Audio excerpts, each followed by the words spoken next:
Oke, assalamualaikum warahmatullahi wabarakatuh. Demo yang kita sama-sama saksikan sore hari ini, yang kita tahu kan dari selebaran baik di media, niatnya adalah untuk reuni akbar. Namun ternyata di lapangan berbeda.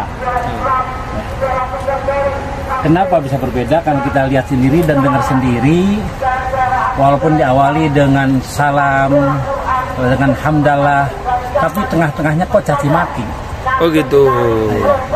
Termasuk caci maki, ghibah, kan itu bertentangan semua dengan ajaran agama.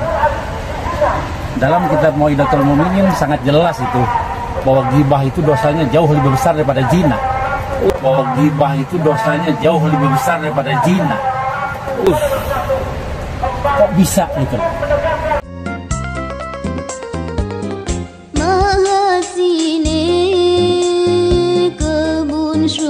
Alhamdulillah wassalatu wassalamu ala rasulillah wa ala alihi wa sahbihi wa walah ma ba'd. Jadi semua pada kesempatan yang sangat mulia ini kita akan membaca kitab Al-Adhkar yang hubungannya dengan ghibah. Karena selama ini ghibah itu seolah-olah gitu ya, orang kalau ghibah itu sesuatu yang dianggap dosa besar.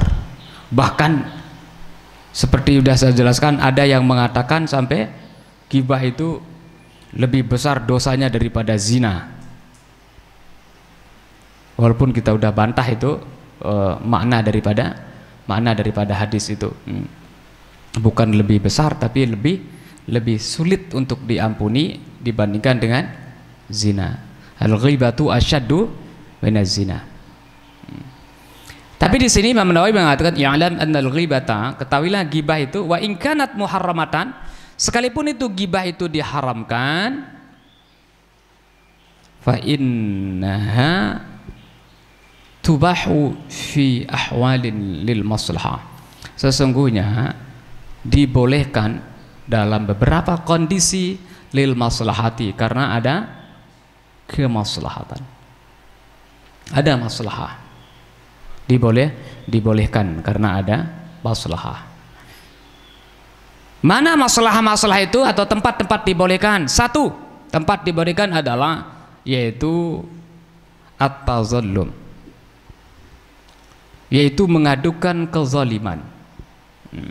Itu dibolehkan. Fayajuzu lil mazlum, maka boleh bagi orang yang dizalimi ayyatazallama ila sultan, untuk mengadukan kezaliman itu kepada raja wal qadhi atau hakim, ghairihima, dan yang lain dari keduanya, mimman lahu wilayah, dari orang-orang yang memiliki kekuasaan untuk menghentikan kezaliman tersebut atau untuk mengembalikan kezaliman tersebut kepada orang yang dizalimi. Ya, misalnya diambil barangnya gitu kan, dirampok barangnya, dicuri barangnya, mau ngambilnya tidak bisa.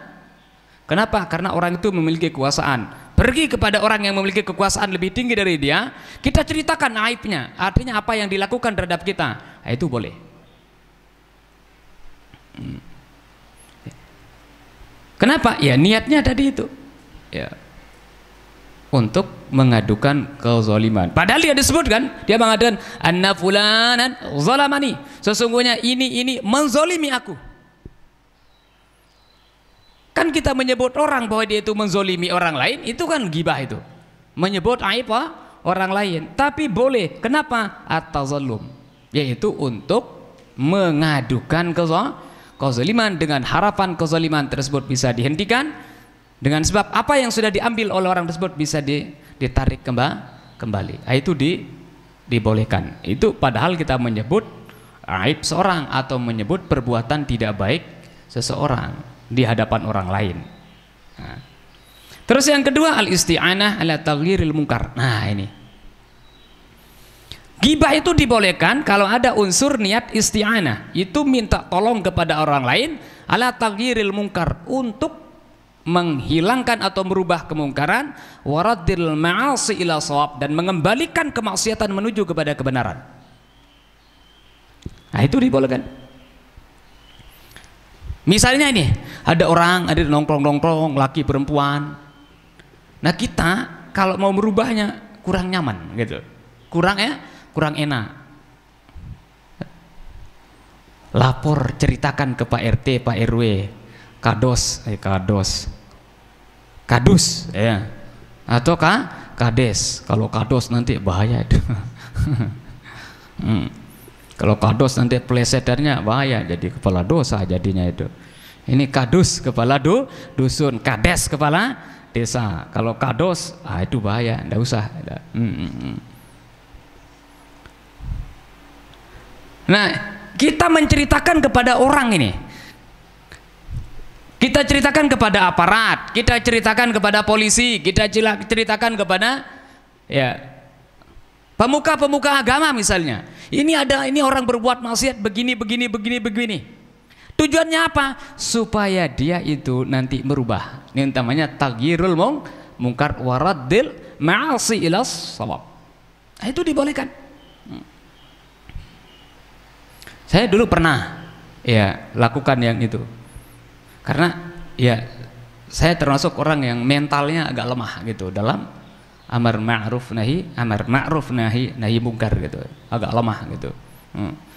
Ya karena merasa ndak enak gitu, kemudian mereka tersinggung dan sebagainya gitu. Ada aja kadang-kadang kekhawatiran seperti itu. Lapor Pak RT, lapor kepada teman yang kira-kira bisa ngelaporkannya kepada Pak RT, Pak RW dan seterusnya ke atas, supaya dia sendiri yang langsung turun tangan, terjun untuk merubahnya. Kenapa ada di semua? Karena merubah kemungkaran atau menetapkan sebuah aturan melalui jalur pemerintahan itu lebih cepat gitu. Makanya taghyirul mungkar bil yad, merubah kemungkaran dengan apa? Dengan kekuasaan itu lebih cepat. Coba bayangkan, gara-gara aturan berasal dari pemerintah atau aturan yang dibikin oleh kekuasaan, sesuatu yang padahal boleh dilakukan itu bisa menjadi tidak dilakukan. Kenapa? Karena ada tangan daripada penguasa. Contoh misalnya poligami. Poligami itu secara teori jelas. Fankihu ma taba lakum minan nisa'i masna wa thulatha wa ruba'. Ini udah jelas kan Al-Qur'an? Maksudnya teorinya langsung bersumber dari Al-Qur'an ada. Secara praktik Rasulullah berapa? 9. Di saat beliau wafat istri beliau 9. Secara teori maupun praktik itu udah ada. Tapi karena ada PP 10 namanya, peraturan pemerintah mengatakan tidak boleh orang poligami kalau dia itu PNS,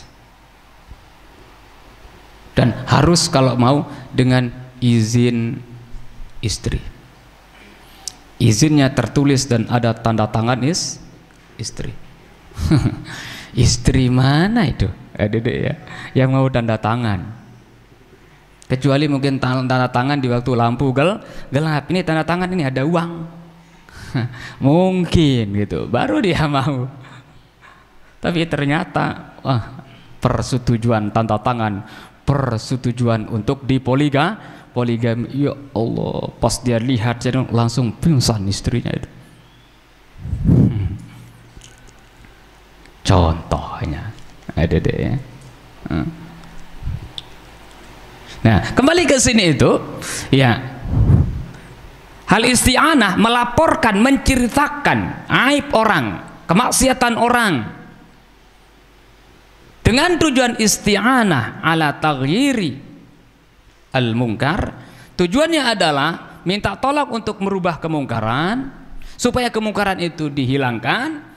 Itu dibolehkan, tapi dengan catatan tentunya ma ubiha lidh-darurati yuqaddaru biqadriha. Sesuatu yang dibolehkan karena darurat maka diukur sesuai dengan ukuran kedaruratan itu. Dibolehkan diukur sesuai dengan ukuran kedaruratan itu. Maksudnya gimana? Ya, kalau kita menceritakan aib orang, ceritakan tentang aib yang mau dirubah oleh orang itu sendiri. Jangan semua aibnya habis dibongkar. Misalnya tadi ada orang berbuat maksiat, bentuk maksiatnya gimana? Suka nongkrong di jalan, laki perempuan. Itu kan kemungkaran itu. Sepi-sepi di tempat lampu yang remang-remang. Bawa pohon misalnya itu. Bukan mahramnya. Kita lapor kepada orang, kita ceritain, Pak, gitu. Ada orang bermaksiat. Maksiatnya apa? Oh, maksiatnya begini. Titik itu. Yang disebut itu cukup hanya itu saja. Jangan sebut lagi yang lain. Oh Pak, dia itu nongkrong lah, terus ini orang ini juga pencuri nih, orang ini pemabuk juga lagi nih. Habis itu. Oh, enggak boleh itu. Ma ubiha lidh-dharurati, sesuatu yang dibolehkan karena ada unsur darurat, yuqaddaru biqadriha. Kebolehannya itu adalah ya diukur sesuai dengan ukuran kedaruratannya tersebut. Nah. Misalnya, ya, contoh yang lain juga, ya, perempuan ya, minta pertimbangan kepada orang lain. Saya tadi malam ada orang datang ke saya, santri, namanya ini. Tujuannya apa? Ya tujuannya untuk ya pertama silaturahim secara umum, yang kedua ya silaturahim secara khusus gitu ya, yang ada hubungannya dengan bab lope gitu. Oh ya. Terus gimana? Saya mau minta penjelasan tentang ya santri yang datang tadi malam itu. Bagaimana kira-kira orangnya gimana? Nah, mustafta itu orang yang diminta fatwanya itu harus dia jelaskan itu, santri itu, bahwa santri itu begini. Tidak boleh dia mengatakan, dia itu luar biasa hafal Al-Quran itu mutqin 30 juz. Tahajudnya Masya Allah, tabarakallah. Harus ceritakan apa adanya. Kalau ada aibnya, ceritakan itu. Kenapa? Supaya jangan nanti terjadi ya di belakang hari kalau terjadi pernikahan ternyata beda dengan apa yang dijelaskan. Nah, jangan sampai terjadi seperti itu. Oleh sebab itu, aib yang dimilikinya itu diceritakan. Nah, tapi yang diceritakan itu tadi ma'ubiha lidh-dharura yuqaddaru biqadriha, harus sesuai dengan apa? Ukuran daripada pertanyaan, terutama sekali perempuan itu. Jangan habis dibeberkan juga maksiatnya itu. Ya disesuaikan dengan apa yang menjadi pertanyaan pertanyaan perempuan itu. Nah ini Masya Allah tabarakallah, ini luar biasa ini adik-adik ya. Kita minta tolong kepada orang untuk merubah kemungkaran, kepada tokoh-tokoh siapalah gitu kira yang bisa kita harapkan untuk merubah kemungkaran dengan menyebut kemungkaran yang dilakukan itu, aib atau perbuatan maksiat yang dilakukan oleh seorang itu di hadapan orang yang kita inginkan untuk merubahnya, itu dibolehkan.